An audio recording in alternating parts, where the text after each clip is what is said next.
He found her bleeding in a crashed pod. But she wasn't human. The forest was quiet that night.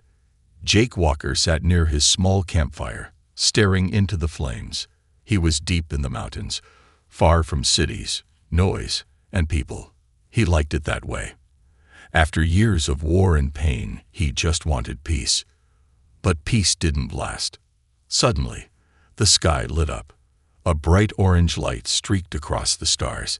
It moved fast, like a shooting star, but bigger and louder. It roared like a beast as it cut through the air. Then, boom! The ground shook. Jake stood up fast. Birds flew from the trees. A blast of wind hit his face. Something had crashed, not far from his camp. He grabbed his flashlight and ran. Branches hit his arms. The ground was rough, but he didn't stop. He followed the smoke and burning smell until he reached a clearing. There it was. A strange metal object lay broken in the grass. It was silver, round, and glowing in places. Not a plane, not a drone, not anything human. A pod. Jake moved closer. It hissed like it was alive. Lights blinked across its surface. One side was open. The metal bent like something had forced it out. Then he saw her. Lying on the ground, half outside the pod, was a girl. No, not a normal girl. Her skin was too pale, almost silver. Her hair glowed faint blue. And her eyes. They were closed, but glowing under the lids. She was bleeding. A dark, purple liquid ran from her shoulder. Jake dropped to his knees. "Hey, can you hear me?" he said, touching her gently. No answer. Her chest moved, but slow. She was alive, barely. Jake looked around. No one else. No rescue team. No sound but the wind. He took off his jacket and wrapped it around her. She was cold. Ice cold. She opened her eyes just a little. They were bright, glowing white, like stars. Her lips moved, but she didn't speak English. Still, her eyes were full of fear. She tried to raise her hand, but it fell weakly. Jake made a choice. "I got you," he said. "You're not gonna die here." He lifted her into his arms. She was light, too light, like bones and mist. He carried her back to his camp. Back at the fire, Jake laid her down on his sleeping bag. He cleaned the wound with water, used an old cloth to stop the bleeding. He wrapped her arm gently. She winced, but didn't fight. "Just hold on," he whispered. He gave her water. She drank a little, then coughed. But her breathing grew steadier. Hours passed. The forest was quiet again. Jake sat beside her, watching her sleep. "What are you?" he whispered to himself. Later that night, Jake stepped away to check the crash site again. He needed answers. When he got there, the pod was still glowing, but weaker now. It was damaged beyond repair. He saw symbols inside, strange, glowing letters, not from Earth. There was something else, a small drone floating above the crash. It blinked, scanning the area. Jake cursed under his breath. Someone's watching. He shot the drone with his rifle. It fell in sparks. He ran back to camp. The girl was awake, barely. When she saw him, she looked scared again. She tried to sit up, but winced in pain. Jake knelt beside her. "Don't move," he said. "You're safe." She stared at him, then reached into her shirt. From around her neck, she pulled a small glowing crystal. She held it out to him. He didn't take it. "I don't want anything from you," he said softly. "Just rest." Tears rolled down her silver cheeks. She looked at him like she didn't understand, but maybe she did. She grabbed his hand. The crystal glowed brighter. Jake felt a strange warmth move up his arm. "What is this?" he whispered, but she was asleep again. That night, Jake didn't sleep.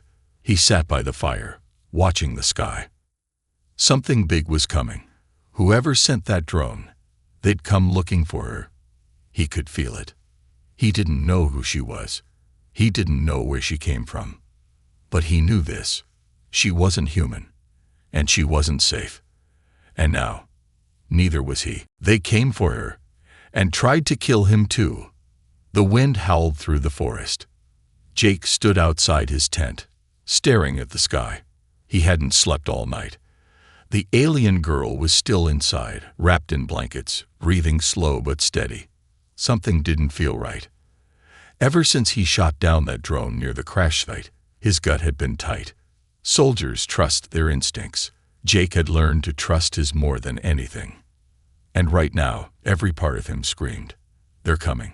Suddenly, the campfire flickered and died. No wind, no sound, just silence. Then, a low hum filled the air, deep and heavy, like a growl from the sky. Jake looked up. There, above the treetops, floated a black ship, silent. No lights, no windows, just a flat, round shape cutting through the sky like a shadow. It hovered, then stopped, right above his camp. Jake grabbed his rifle and ran back to the tent. "Elira," he whispered sharply. The girl opened her eyes, dazed and weak. "We have to move," Jake said. "Now." She looked confused but saw the fear in his face. She tried to stand, but her legs shook. Jake didn't wait. He lifted her again and ran into the forest. Behind them, the ship made no sound. Then, with a soft hiss, it opened. Figures dropped to the ground. 4 of them. Tall, dark suits, armor that looked alive. Their eyes glowed red through black helmets. Each one carried a weapon shaped like a spear and a rifle mixed together. They scanned the area. One knelt beside the sleeping bag. "She was here," the leader said in a voice that buzzed like electricity. Another pointed to footprints. 2 people. 1 male. 1 royal. "Kill the male," the leader ordered. "Bring the girl back alive." They moved into the trees. Fast. Silent. Like shadows hunting prey. Jake ran as fast as he could, dodging branches and roots, holding Elira tight against his chest. She gripped his shoulder weakly. "Cheech. Chura," she whispered. "What?" he asked. She pointed behind them. Her lips trembled. "Chura. Hunters." Jake didn't know the word, but he knew fear. And whatever Chura meant, it wasn't good. He reached an old cave near the river, a place he used for shelter on rainy nights. He slid inside, placed Elira down gently. "Stay quiet," he whispered. "No sound. No light." Elira nodded. Jake turned and pointed his rifle at the entrance. Minutes passed. Then, movement. A shadow blocked the moonlight. Jake fired. The bullet hit armor. Sparks flew. The figure stumbled back, but didn't fall. The others rushed in. Jake ducked, rolled to the side, fired again. One hunter screamed as a shot hit its neck. Elira cried out. A spear flew past her head, hit the wall. Jake tackled the closest enemy, slammed the rifle into its helmet. The mask cracked, revealing dark green skin and sharp teeth underneath. The creature hissed, grabbed Jake's throat. Elira screamed. Jake punched hard, over and over, until the creature dropped. He grabbed Elira's hand. "Run." They escaped the cave as lasers tore through the stone behind them. They ran until Jake couldn't breathe anymore. His legs burned. His arms shook. He stopped near a riverbank. Elira fell to her knees. Jake stood guard. "I don't know who you are," he said, panting. "But people, monsters, are trying to kill you. What the hell is going on?"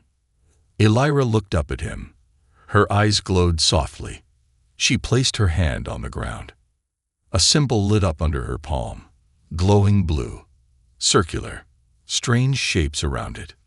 Then she pointed to herself. "Elira," she said. He nodded. "Elira." She pointed to the symbol again. "Zareen," she whispered. Then she pointed to the sky. Jake didn't understand. "What's Zareen?" She struggled to speak, forming each word slowly. Zareen is lost. He looked at her closely. You? A princess or something? She hesitated, then nodded. Slowly. Yes. Jake sat back, eyes wide. Oh, crap. Just then, a faint beep echoed from her necklace. Elira's eyes widened in fear. She grabbed Jake's hand and pressed his palm to the glowing crystal. No, he said. What are you? A shock of energy surged into his arm. His eyes rolled back. He stood in a different place. Not the forest. Not Earth. A city, floating in the sky, gold towers and glowing bridges. Ships flew above like birds. The people were like Elira, silver-skinned, glowing hair, eyes like stars. But then, flames, explosions, screaming. A dark ship attacked the city, same as the one in the forest. Elira, young, running with a crown in her hand, chased by soldiers. Then, silence. Jake gasped. He was back near the river. Elira had collapsed. He caught her before she hit the ground. His hand glowed faint blue. She had shown him her memory, her pain, her world. He looked at her, heart racing. You're not just in trouble, he whispered. You're the last of your kind. Above the trees, another ship hummed in the distance. Jake stood tall. He wasn't just protecting her anymore. He was in it now, all the way. She spoke my name, and her body glowed. The sun had not yet risen. Jake sat against a tree, holding his rifle, eyes heavy from no sleep. His mind raced. The alien girl, Elira, lay wrapped in blankets beside the river, still weak, still silent. He watched her chest rise and fall. She was alive, but only barely. Jake wasn't a doctor. He had stitched wounds before, helped dying soldiers on the battlefield. But this was different. She was not from this world. And now he was marked, hunted, because of her. His hand still glowed faint blue.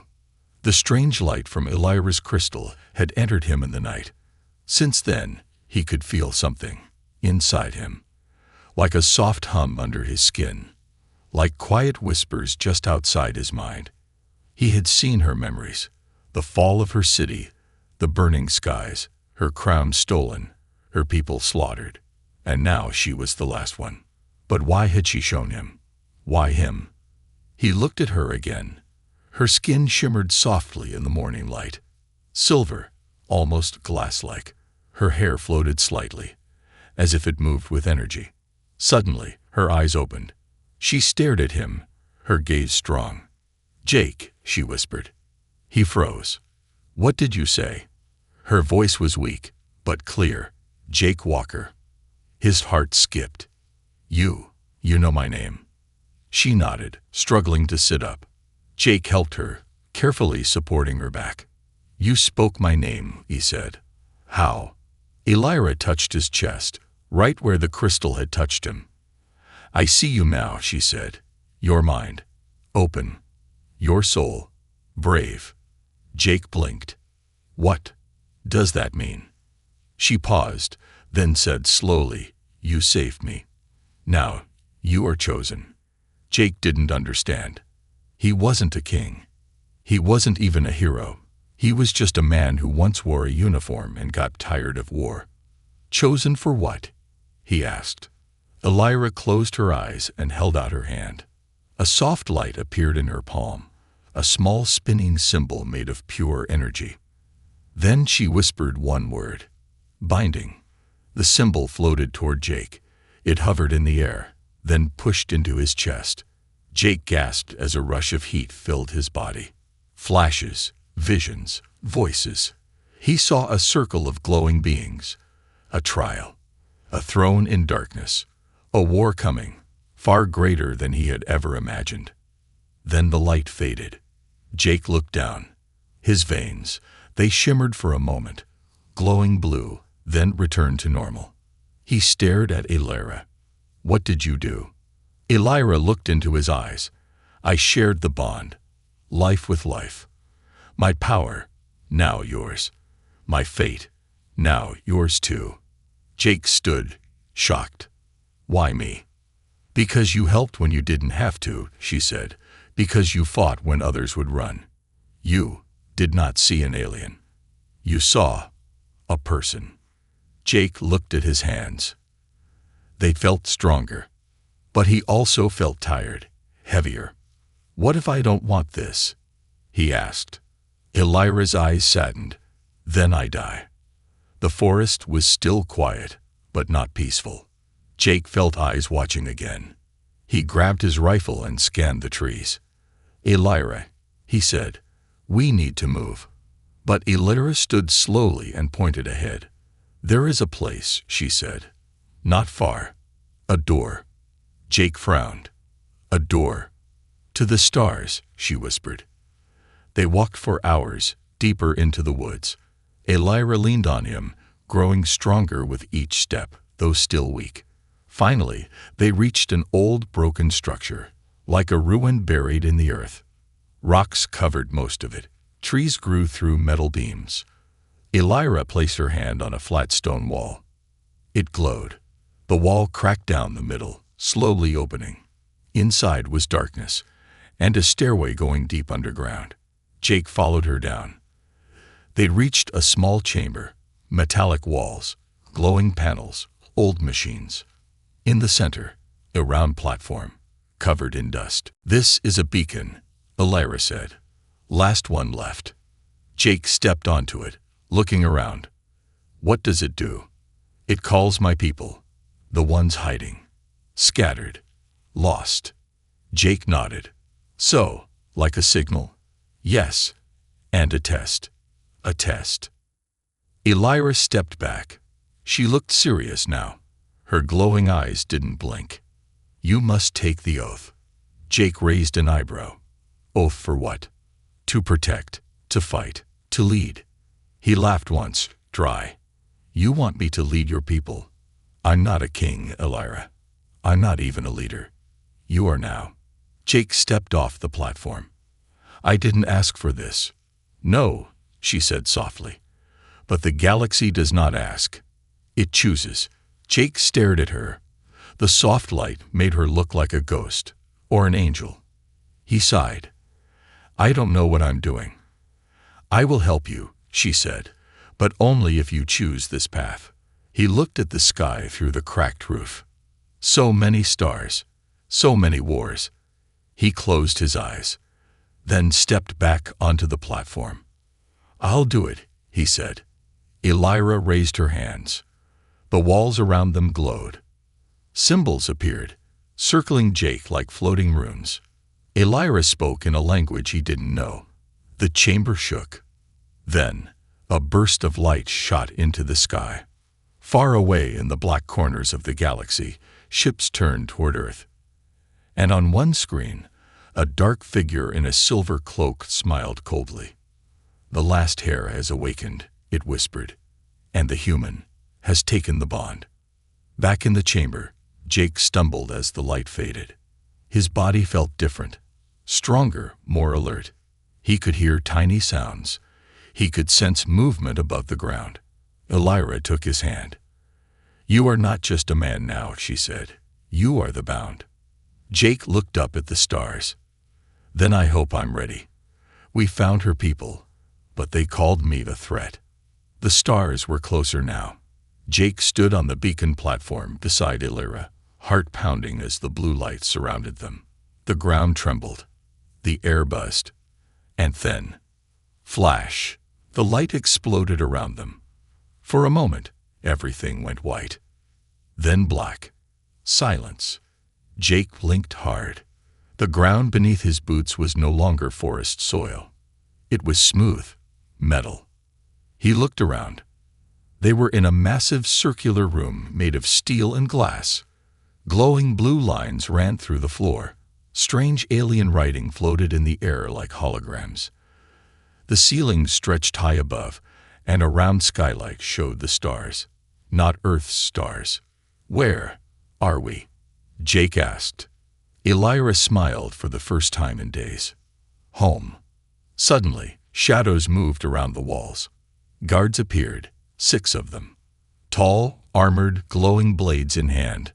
They wore silver chest plates with the same royal symbol Elira had shown Jake in the forest. When they saw her, they dropped to one knee.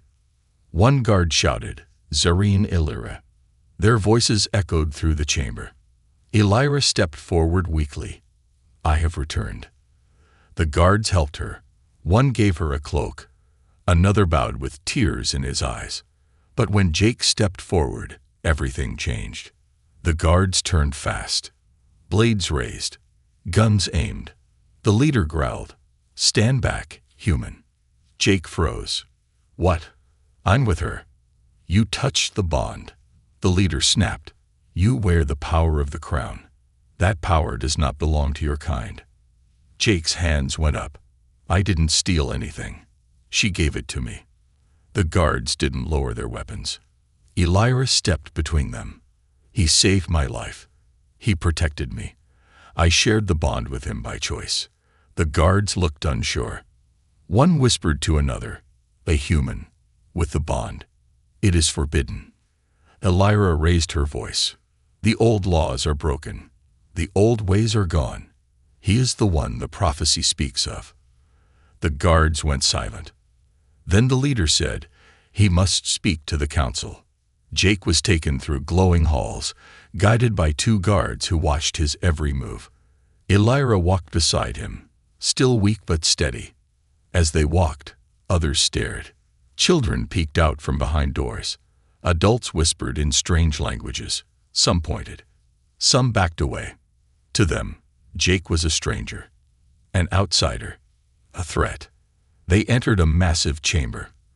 At the center stood a tall round table made of crystal and light. 10 beings sat around it, some male, some female, all glowing in different colors. These were the Zareen High Council. Elira bowed. Jake followed her lead. One council member stood. "You are Jake Walker." He nodded. "Yes. You bonded with our heir." "I didn't know what it meant. She was dying. I helped her. That's all." The room fell quiet. Another council member asked, "Do you know what you carry inside you now?"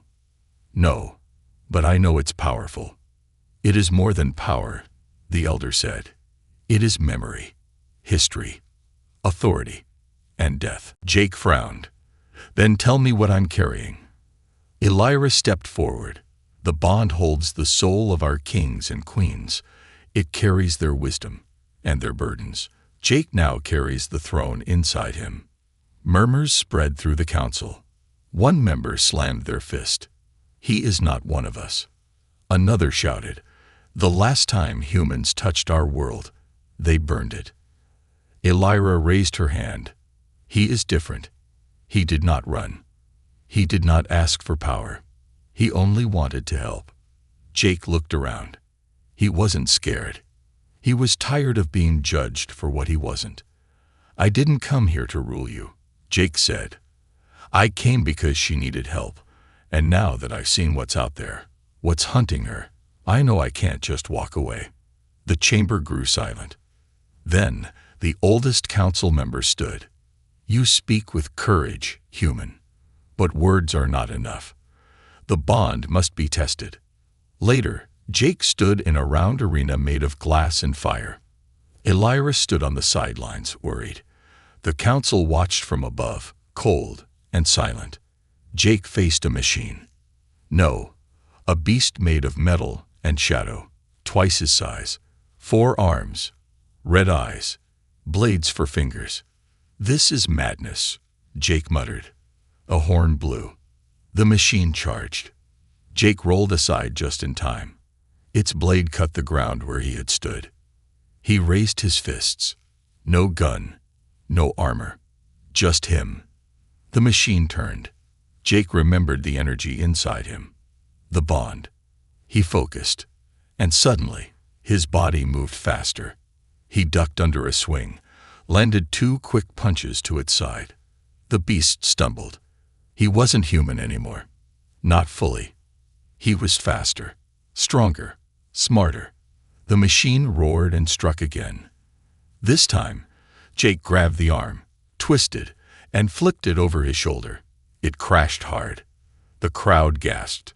The machine stood again, slower now, sparks flying from its chest. Jake waited. The beast charged one last time.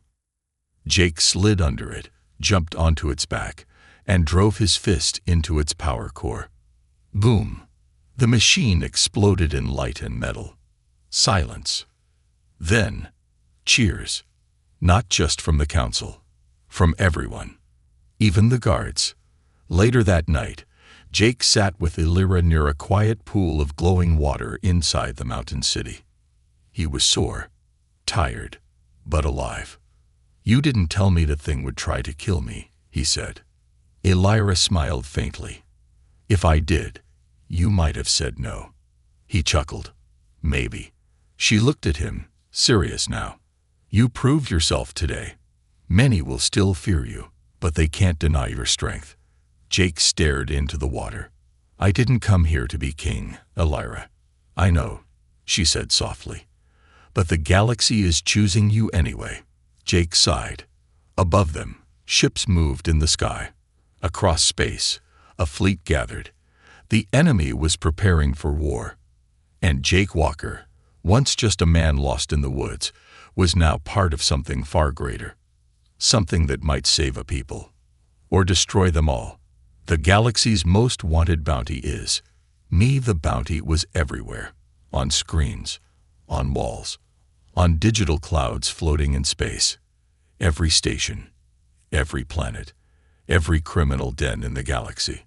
A photo of Jake Walker's face glowed in red with bold letters flashing underneath. Wanted. Dead or alive. The Human King. 900,000 blood coins. Jake leaned back in his seat, staring at the screen in the corner of the ship. It was his face. No doubt. He ran a hand through his hair, sighing. "Well," he muttered, "that's new." They were on a small transport ship now. Elira had called it the Thornlight, a smooth, silent craft shaped like a silver arrow. It flew with no sound, slicing through space like a ghost. Jake didn't know how to fly it, but Elira did. They had left the hidden city behind. The council had agreed to let Elira travel, on one condition. Jake had to wear a special band on his wrist. A tracking band. To some, he was still a threat. To others, a prize. Elira sat across from him, studying a glowing map. Small stars blinked, lines curved between planets. Some were green, some red. Jake glanced at her. "They really put a price on my head," he said. Elira didn't look up. "They fear what you are becoming." Jake raised an eyebrow. "A king." "No," she said quietly. "A symbol." They stopped on a mining moon for fuel and water. A dusty place with red skies and rusted buildings. Miners walked around with breathing masks. Robots carried heavy crates. Neon lights buzzed above broken shops. Jake kept his hood low, Elira close beside him. They entered a dark market, looking for supplies. Then they heard it. A whisper. "Human King." Jake froze. Elira grabbed his hand. Too late. 5 figures stepped out from the shadows. Leather armor, tattoos of fire snakes, eyes like predators. One stepped forward, smiling. "You're worth a lot, Earthmen." Jake sighed. "You're making a mistake." The bounty hunter laughed. "No, you did, when you bonded with the girl." The others drew weapons. Jake moved fast. He threw the first punch before the man could blink. The hunter slammed into a wall. The others rushed in. Elira pulled her own weapon, a small device that shot beams of blue energy. She hit one in the chest. He flew backward. Jake dodged a blade, kicked a knee, elbowed a jaw. He was faster now, stronger. The bond made him more than human. But one of the hunters fired a net. Jake turned too late. It wrapped around him, electric, burning. He fell to his knees. The leader smiled and raised his gun. But Elira screamed. A wave of blue energy exploded from her body. The hunters were thrown across the market like leaves in a storm. Jake's net melted off. He gasped for air. Elira dropped beside him, shaking. "Are you okay?" she asked. Jake nodded slowly. "You blew them away." She helped him up. They weren't the last. Back on the ship, they flew through deep space, far from any safe world. Jake sat by the window, watching stars pass like streaks. "I didn't ask for this," he said softly. "Any of this." Elira sat beside him. "I know. I just wanted a quiet life. Trees, campfires, no war, no people. But you left that peace to save someone you didn't know." Jake didn't answer. She reached out and touched his hand. "You think you're running," she said, "but the galaxy is running toward you." Days passed. They jumped from moon to moon, planet to planet. And everywhere, whispers. People spoke of the human king. Some feared him. Some wanted to follow him. Some just wanted the reward. On a gas station orbiting a dead star, Jake heard two alien truckers talking. "They say he's just a soldier," one grunted, "from a planet full of war." "Still beat the trial beast," the other replied. "I'd follow that over the council." Jake stayed hidden. Elira listened, then turned to Jake. "You're becoming a story." He didn't like the sound of that. One night, Jake dreamed. He stood in a black hall, fire burning around him. A throne made of bone and light stood at the end. And behind it, a figure. Tall, cloaked, eyes red like dying suns. The figure spoke. "You took what was not yours." Jake tried to move, but couldn't. The voice grew louder. "You carry a crown you don't understand." Suddenly, the figure stepped forward. Its face was made of metal, but somehow alive. It raised a hand. "You will kneel before me, human, or I will burn every world you touch." Jake woke up in sweat. Elira stood at the controls. He walked up. "I saw him again," he said. She turned. "Who?" "The one chasing us. The one who destroyed your home." Elira looked down. "He was once a king, like me. But power broke him." Jake looked out the window. "I think he's coming." And he was. Far away, in the edge of the galaxy, the dark figure stood aboard a massive warship. Thousands of smaller ships floated behind it like teeth. He stared at a hologram of Jake. The machine beside him said, "The bounty is not working. He grows stronger." The Dark King replied, "Then change the bounty." The machine blinked. "To what?" The king grinned. "His planet." Back on the Thornlight, Jake sat in silence. He didn't know what the future held. But he knew this. He could not hide forever. He could not run forever. The galaxy had made him a target. And now, he would make them remember why humans are feared. She was dying again, and I had to steal a star. The hum of the ship was soft, almost like a whisper. Jake sat in the cockpit of the Thornlight, staring at the stars ahead. They moved slowly now, like they were watching him, waiting. Behind him, Elira lay on a glowing medical bed, her skin pale and shimmering with weak light. She was dying again. The bond between them, once bright and full, was fading. Her energy pulsed slower each hour. Jake could feel it. It wasn't just in her body. It was in his own. And it scared him. The ship's medical eye spoke quietly. Vital signs unstable. Host consciousness weakening. Jake walked to Elira's side. Her eyes were closed. Her breath shallow. "Elira," he said softly. Her eyes opened, dim and tired. She smiled weakly. "You still here?" she whispered. "Always."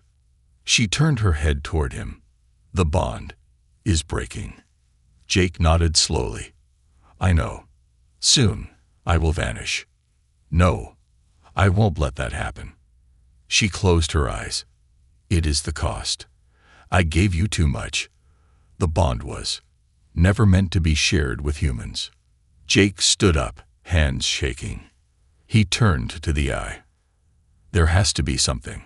A cure. A way to. There is one method, the eye replied. But the risk is extreme. Jake leaned in. Tell me. The AI's voice turned colder. Robotic.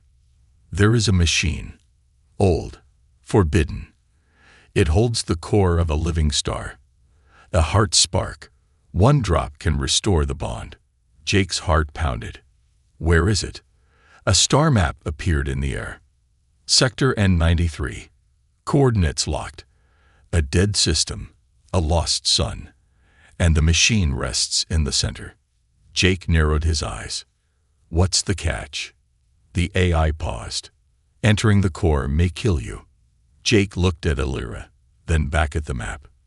Then I'll take that chance. The journey to the star took 3 days. Jake didn't sleep. He spent his time studying the machine, an ancient device built by the Shalari, a race now extinct. The machine could hold the fire of a star, control its pulse, and extract what they call the heart spark, the energy of life itself. No human had ever touched it. No one had ever returned from it. But Jake wasn't like other humans anymore. The star was dying when they arrived. It was not gold or yellow. It was blue, deep and glowing, like an ocean made of fire. At its center was a strange shape, a black cube floating inside the star, untouched by heat or gravity. The eye whispered, "That is the forge." Jake suited up in a heat-resistant suit, special armor, energy shield, gloves that could hold solar plasma. He looked at Illyra one last time. She slept, barely alive now.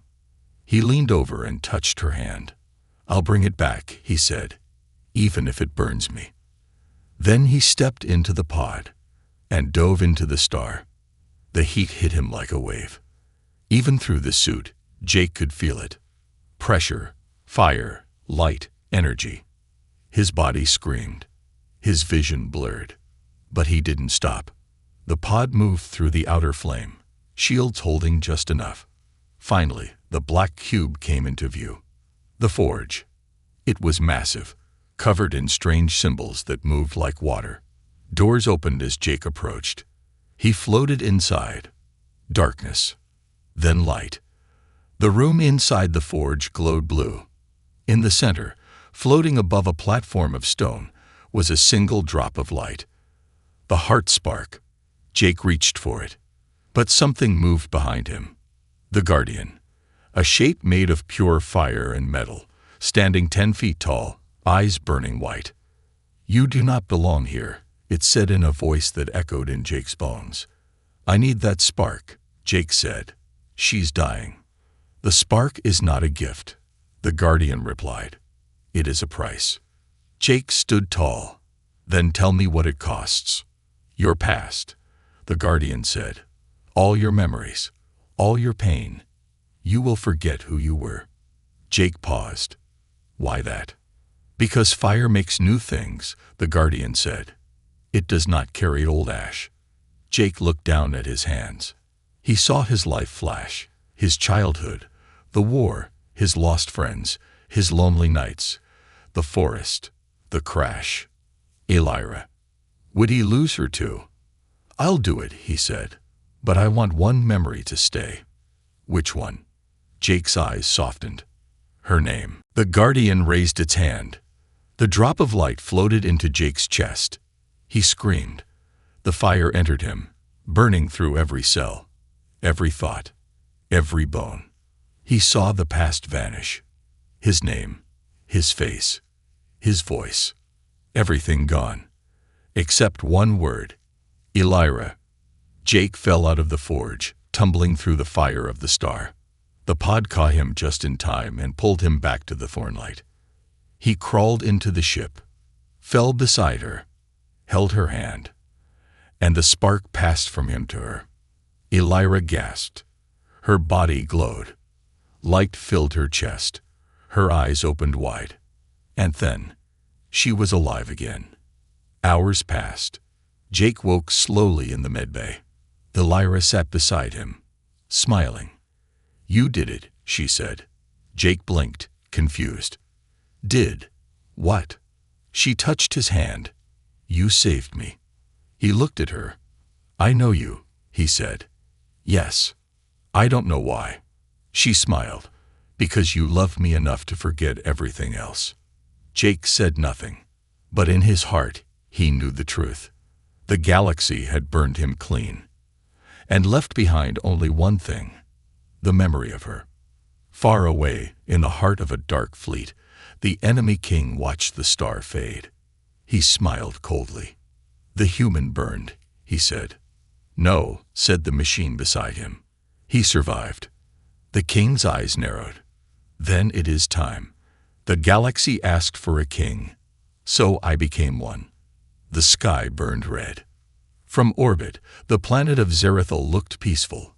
Green oceans, silver cities, crystal towers. But above it, war had come. Thousands of dark ships filled the sky, black like dying suns.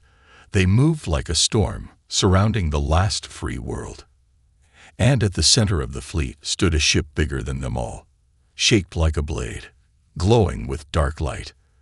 On that ship stood a king, but not the kind with love or mercy.